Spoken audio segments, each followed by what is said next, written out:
I'm an investigative reporter and... Wait a minute, what happened to hello and good day? Hello. Hello and good day. I'm an investigative reporter and I have been shown a document at Kirtland Air Force Base that had this sentence in it.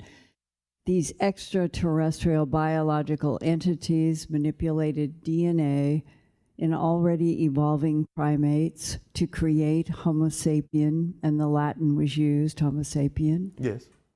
Do you know specifically which extraterrestrial biological entities? The Anunnaki. When and where are they About from? 300 to 500,000 years ago, the alterations were done to certain branches of the naturally evolved hominid you call Homo habilis and Homo erectus. And where are they from? The Anunnaki? Yes. Another parallel reality. The idea that they come from a planet in your system called Nibiru is not correct. There's other information that they are from a planet in a double system at Zeta Reticuli 1 and 2. That's different. Those are not the Anunnaki. Those are a different form of gray. Do you have a clear definition of who is friendly to Earth, who is neutral, and who is hostile when it comes to other intelligences in this universe? We are aware of such, but the idea of the ones that are interacting with Earth are either neutral or friendly, or in a sense, the way you might perceive them is simply they don't really take you into account. No one interacting with Earth is actually openly hostile. No one openly hostile is allowed to interact with Earth. But there are insidious ways to interact that would be manipulating minds, abducting humans, implanting... The idea of the abductions, you must understand, is something that is the result of an agreement made on a higher level. Even though the individuals may not know that or remember it, they volunteered. Hybridization of Earth could be interpreted by something like the Pentagon as being an invasion. Yes, because many individuals in your Pentagon have fear-based beliefs, instead of understanding that it is part of the natural evolution of your world to become the sixth hybrid race, which is part of the transformation taking place now. And what would the sixth hybrid race be from your point of view? It would be a blending of the hybrid children that will come to live among you and the humans that exist on your planet now, along with intermixing of certain other genetic traits that already exist within you and within them that will come out in more strong ways once the mixing begins. And in about 1,000 years, you will find that the majority of the beings on your planets will feel the full effect of the hybridization genetics that exist within them, because remember, being that you are already hybridized by the Anunnaki, you contain many different kinds of hybrid genetics. It's one of the reasons you actually have many different races on your planet. And finally, there is some evidence that some of the extraterrestrial biological entities are very focused on what happens to the soul of Homo sapiens sapien at the moment of death, with the implication that they might have an interest in trying to get human souls? Not possible. This, again, are fear-based belief systems that allow individuals to succumb to ideas that keep them under the control of those perpetuating those fear-based belief systems. For you, then, what is the greatest hostile threat to us on Earth? You are. Me personally? No, yourselves. The negative fear-based beliefs that you have all bought into that allow you to believe there is such a thing as lack, and believe that you can be attacked and not understand how you create your reality. And the idea of those that you consider to be in power, in some senses, you are giving them their power. You are supporting them in that. But the greatest power they have is convincing you through information that they have more power than they do. Do you think that there is any, I'm going to say, existential threat to our planet in the next 50 to 100 years? Yes, but again, it comes from all of you. Because the idea is that you can take your planet down the path of destruction. The idea of us sharing this information with you is to help you make other choices. but we have to leave the choice in your hands. So the existential threat is that you will continue to buy into fear-based belief systems that will take some of you down a destructive path, because that's exactly what happened to the Greys. Because the Greys are not aliens. They're mutated humans from a parallel Earth that they destroyed. Do you understand? Who are the tall whites? The tall whites are another extraterrestrial race that are aiding and assisting in the hybridization agenda so that Earth doesn't necessarily have to walk down the same destructive path that the Greys took. So they are indirectly a kind of ally, even though they would be hugely intimidating to humans generally? Remember that the idea of intimidation is based on your fear-based perspectives of such beings. Remember that beings like them and us operate on very high frequency levels. The reason that we are delivering information to you in the way we are and remaining at arm's length is so that we don't overwhelm you with this frequency. The frequency would force to the surface things within your own psyche that you may not be ready to integrate and face about yourselves, and actually cause psychotic shock within you. When you apply a lot of the information that we are sharing with you into your life more and more and raise your frequency, then you become more vibrationally compatible with us, and that's when open contact will happen. How long would that be? The window for the beginning of open contact, as we read the collective energy of your planet right now, is somewhere between the years of 2025, 2033 to 40.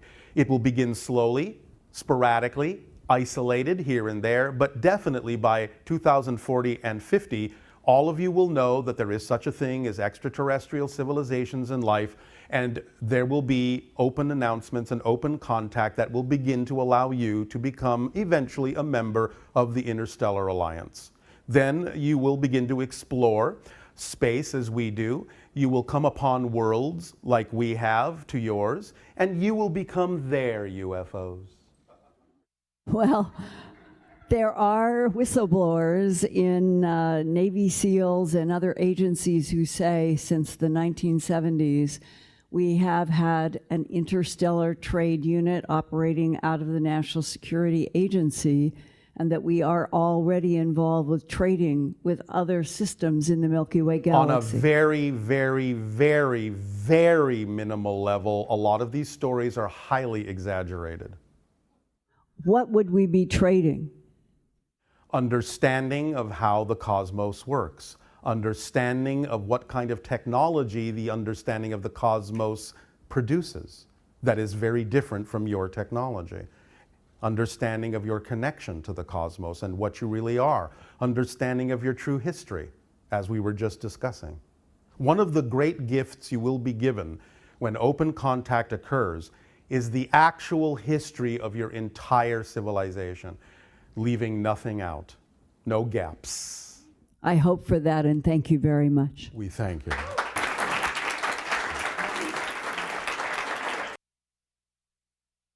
Hello, Bashar. And a you good day. Good to see you again. Well, you're not seeing me, but thank you for the sentiment. So my first question is about a dream that I had recently. Yes. I was conveniently located on on my football field where I grew up playing football, and I had a lot of very important people from my life strategically placed in little groups, and I immediately realized, okay, this is a setup, something's going on here. Oh, all right. It's not just a dream, and in that moment, 3 ships landed. Yes. And the one immediately across from me, I saw 2 beings walk off the ship. Yes. And I immediately had a telepathic connection with a blue being who I learned her name was Grace. And so I started... Well, not exactly a name, but a vibrational resonance that will do. Right. Okay, great.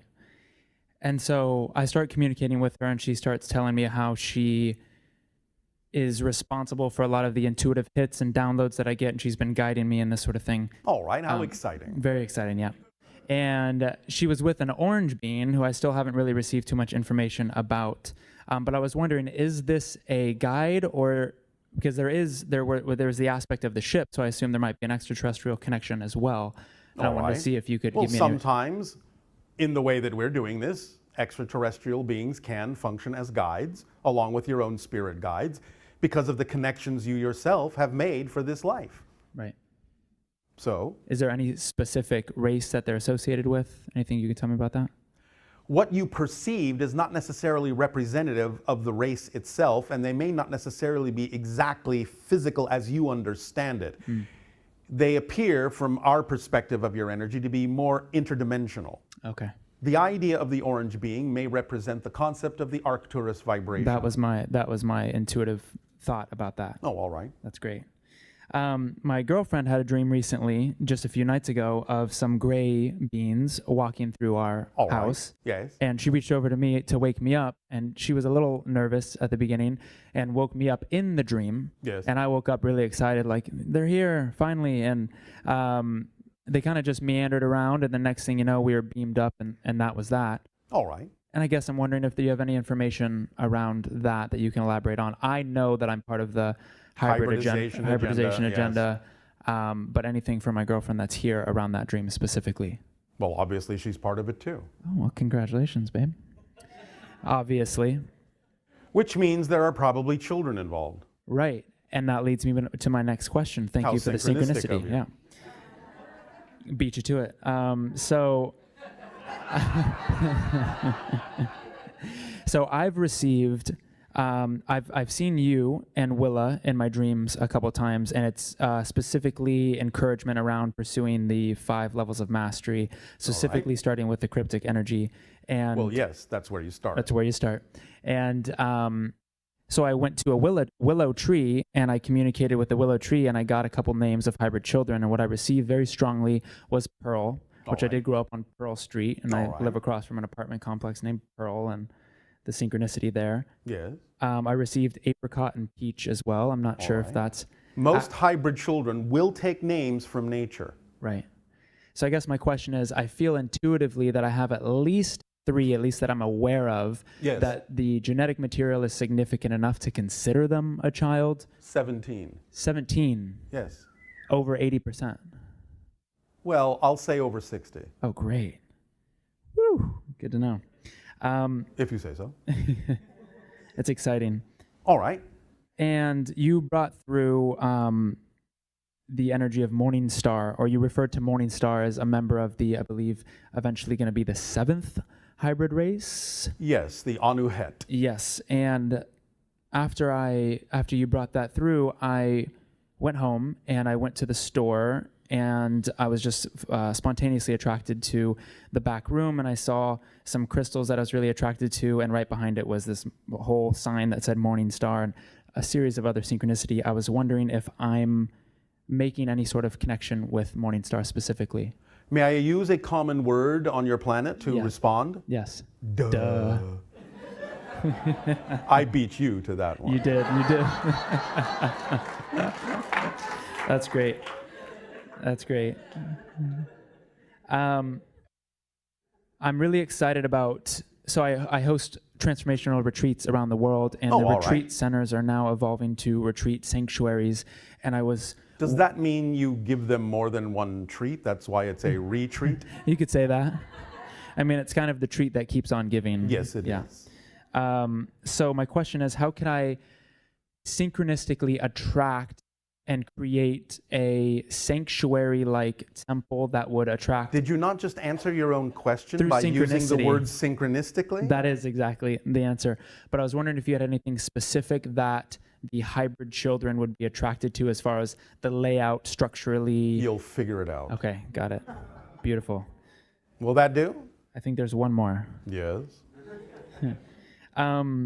Jesus Christ. Yeshua.